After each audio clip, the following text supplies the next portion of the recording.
Money plant സാധാരണ കരയിൽ വളരുന്നൊരു ചെടിയാണ്. പക്ഷേ വെള്ളത്തിലും വളരുമെന്ന് ഞാൻ ഒന്ന് രണ്ട് തവണ പോസ്റ്റ് ചെയ്തിട്ടുണ്ട്, നിങ്ങൾ കണ്ടിട്ടുണ്ടാവും. അപ്പോൾ ഈ മണി പ്ലാന്റ് ഞാൻ ആദ്യം കരയിൽ ഉണ്ടായിരുന്നതാണ്. അതിൻ്റെ ഒരു കഷ്ണം മുറിച്ചെടുത്ത് എക്കോറിയത്തിൽ നട്ടതാണ്. പക്ഷേ നിർഭാഗ്യവശാൽ കുറച്ച് കഴിഞ്ഞപ്പോൾ ആ ചെറിയ എക്കോറിയത്തിലെ മീനെല്ലാം പോയി. അപ്പോൾ പിന്നെ എക്കോറിയം കാലിയായപ്പോൾ ഇതവിടെ നിർത്താൻ പറ്റില്ല. വെള്ളം നിറച്ച എക്കോറിയം മീനില്ലാതെ വെച്ചാൽ അതിൽ കൊതുക് മുട്ടയിട്ട് കൂത്താടി നല്ലോണം പെരുകും. അപ്പോൾ വീട്ടിനകത്ത് തന്നെ കൊതുക്കൾക്ക് ഒരു സൗകര്യമാവും.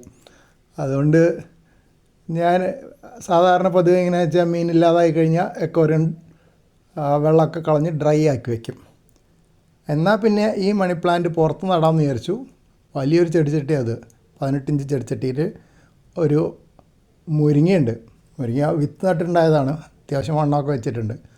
അപ്പോൾ അതിൻ്റെ കടക്കിൽ കൊണ്ടുവച്ചു.